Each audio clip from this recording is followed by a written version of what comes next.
Hello, welcome to my channel. I find it really awkward to introduce my video like that, and I'm still not used to introducing my channel name even after 2 years. But anyway, welcome to my channel. If you're new here, I talk about books. This channel's name is Sluggish Reader. My name is Freddy.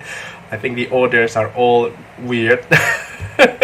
But anyway, this is a tag video. It's called the Ratings and Reviews tag, and it was originally done by Scott and Nell of Gunpowder Fiction and Plot, and I was tagged by DJ from Indian Cooks and Books. And this is going to be a fun tag, I think. So the first question would be, tag folks, tag people. I think many people have done this tag, so I'm not going to tag specific people, and as usual I'm going to tag all of you guys if you have not done this video. If you have not done this video, and if you're watching right now, you're tagged. If you don't have any booktube channel or any YouTube channel of some sort, you're tagged as well. So feel free to do this tag whenever, wherever, however you want. You can answer this tag in the comments below, and if you have any Bookstagram account, you can do it over there as well. Anywhere, anyhow you want to do it, feel free to do so because you are tagged. And yeah, that's number one. So number two would be how do you know you've just finished a good book? Is it a thinking or a feeling response? I think this is definitely a feeling response. The first thing that I experience once I finish a good book, and when I know that it's a good book. I mean, I won't.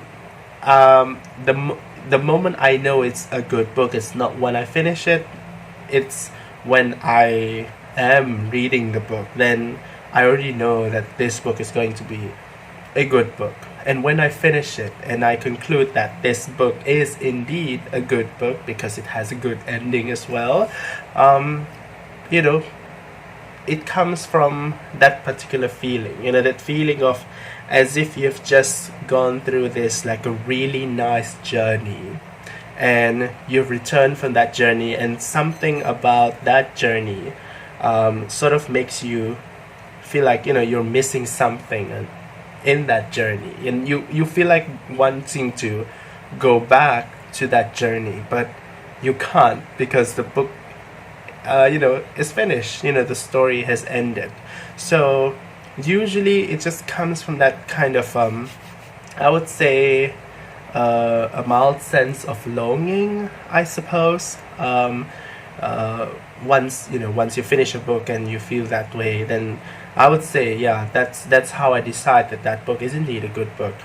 And usually a good book will also prompt me to think afterwards, after all of that feely touchy episodes. I would start to think about what I read. A good book would usually have plenty of things to unpack, and that would be the time my brain starts to speculate or just ruminate on certain ideas or plot points, or themes, or any quote, any things that the character said, characterization, writing style, and all of that. I would start to think about all of those things, and that moment would reinforce my opinion on the fact that I think that book is a good book. So yeah, that's number two. The third question would be, when you begin to form your review or rating, what is the first question you ask yourself? It would definitely be, how did the book make me feel? Because my responses on books are usually based on feelings, and I usually read books for entertainment, and so of course I derive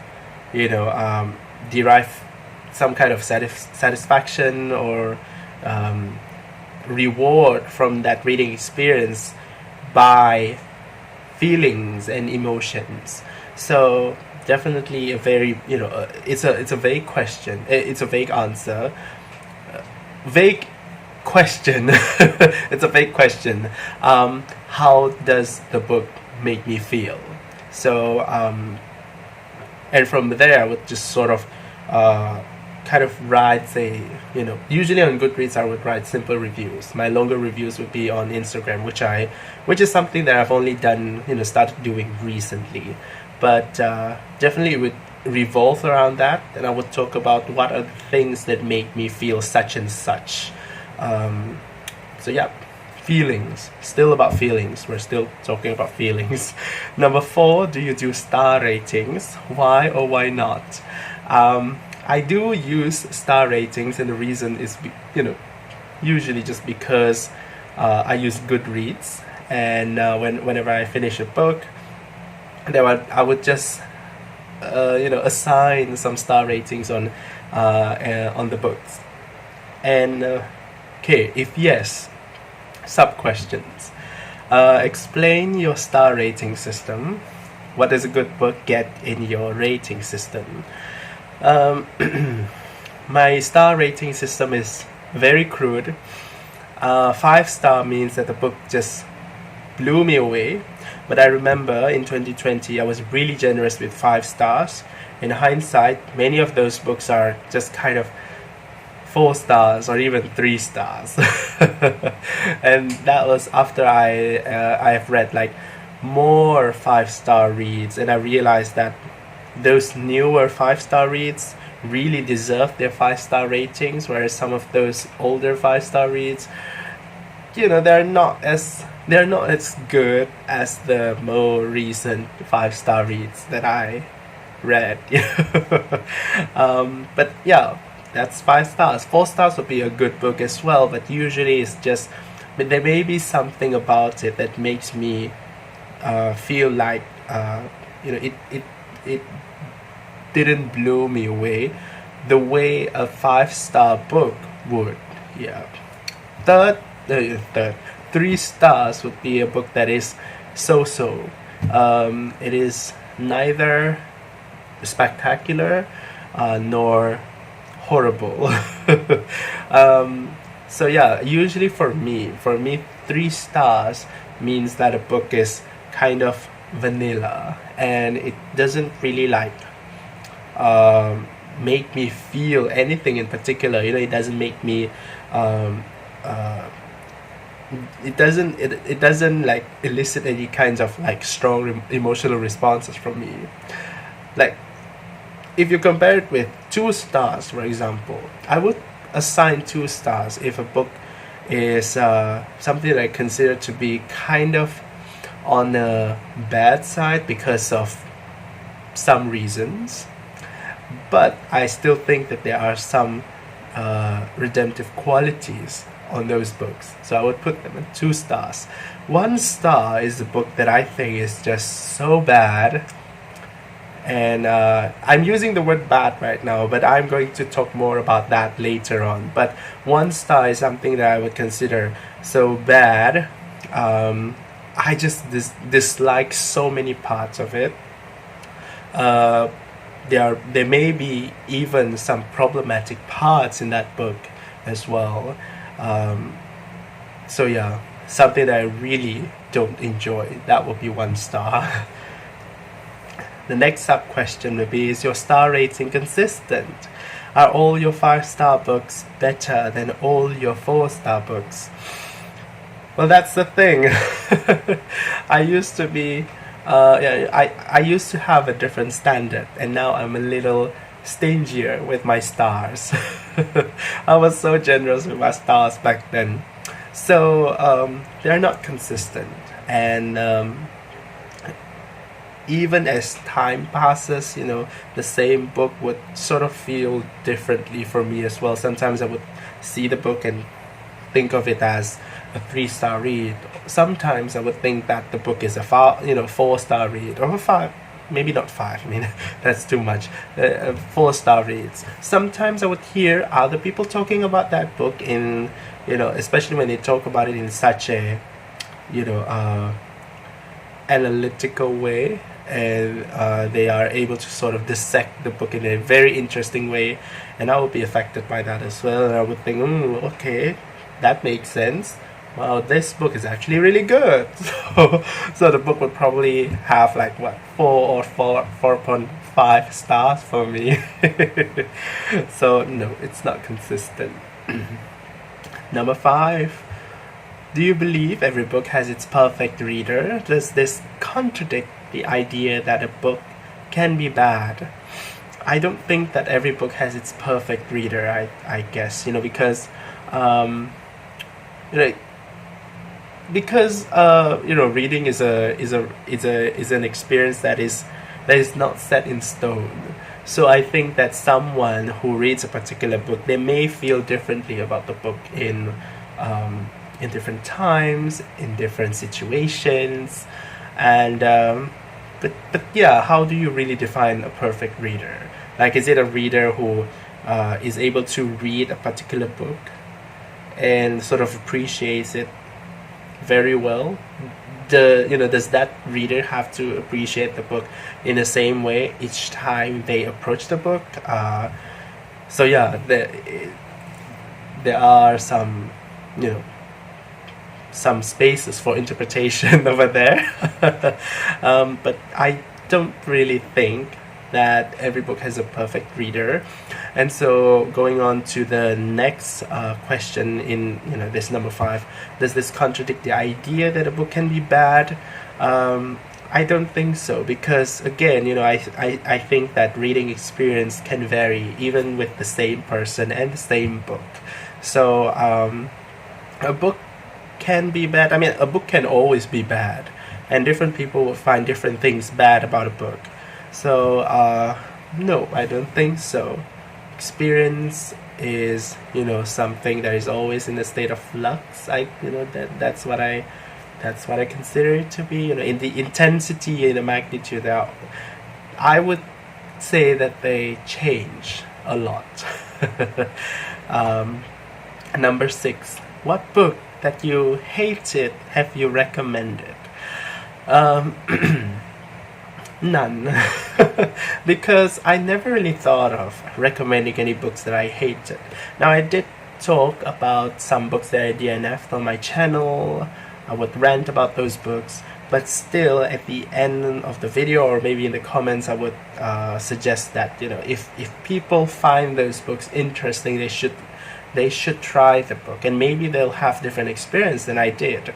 But those books, I don't consider them as my hated books. I mean, even the books that I gave 1 stars to, I don't hate those books. I just find them to be kind of bad. Again, later we'll talk about bad. But I suppose, if I want to be sort of devious, I would probably recommend a book that I hated to a person that I dislike. Then again, I'm not sure why would I recommend a book to a person that I dislike in the first place, and it might backfire though. That person might end up liking my book, and it won't be much of a schadenfreude for me. So number 6, the idea of that number 6 presents is like really strange for me, but really amusing. So number 7, what makes a book good, bad, or great by my evaluation? A book is good if it's entertaining, and by entertaining, it doesn't mean that I laugh out loud all the time. It's just I'm engaged while reading the book.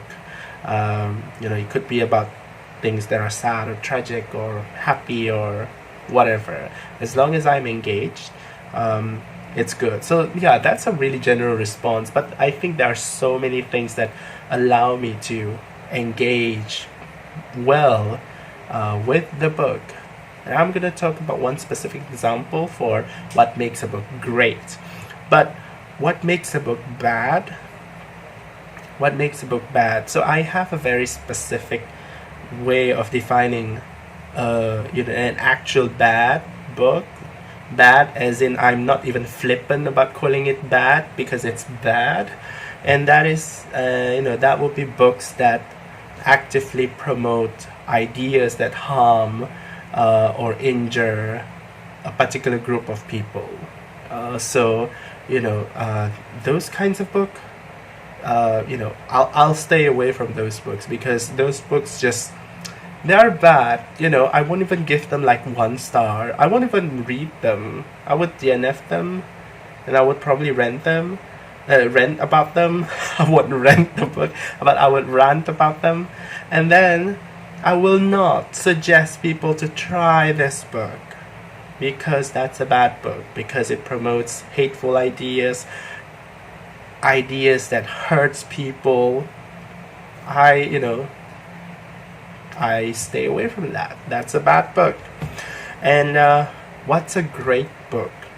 For me, a book is great when it has great writing. And again, that is also a fairly general statement, I just realized. But a great writing is a kind of writing that has a particular voice. A writing can be good in a technical sense. Maybe it has like great mastery of, I don't know, metaphors, language, or punctuation. All of those technical things about writing. But I usually demand voice in order to declare a book to be great. So all of the books that are considered to be awesome, like oh my gosh, poof, awesome, are books that have very unique voice. And they don't even have to have this really beautiful kind of writing. Like the example I could think of right now is Frank Herbert's Dune. That book, I'm not even sure if I would call it, if I would say that book has the most literary kind of writing, but the voice in that book, the narrator's voice, is just so unique. I can't think of any other books that I've read so far that have that particular kind of voice. It is campy and it's so entertaining, but at the same time it is also serious and it's sincere and it's passionate. I love that book. And that's what I mean by voice. And also other examples would be kind of like, some books by Alice Smith. I really love How to Be Both. And also earlier this year, Hotel World, which is a great book. Alice Smith has a really wonderful voice. Her writing is so unique in how it really plays around with languages. It sounds like someone is talking casually to you, and it doesn't pay a lot of attention to the conventional rules of grammar and writing. So I like that, just some of the examples of how I consider books to be great. But of course I didn't give every Alice Smith book 5 stars, by the way. You have to, the engagement level has to be like really high, also like up there. So yeah, that's number 7. Number 8, when evaluating the quality of a book, do you have specific criteria or aspects of the book, such as character development, that you consider? Does this change if you are writing an in-depth review versus just thinking about the book for enjoyment? I am really arbitrary whenever it comes to writing a review, whether it's in-depth or just like a really short and quick review about a book. but usually, like I said earlier, for me, the most important thing is about the voice, and also how the book makes me feel something. That's always the first thing that I would focus on when I want to comment on a particular book. And but when I write an in-depth review, it I would sort of just expand on that. I would include things that the book make me think. So not only I would write about how it makes me feel, but I would also write about the kinds of topics that the books are exploring, that I think is really fascinating, that I think that the book is explore in a really wonderful way, in a masterful way, and I would focus on those things. So probably those two things are quite crucial to me.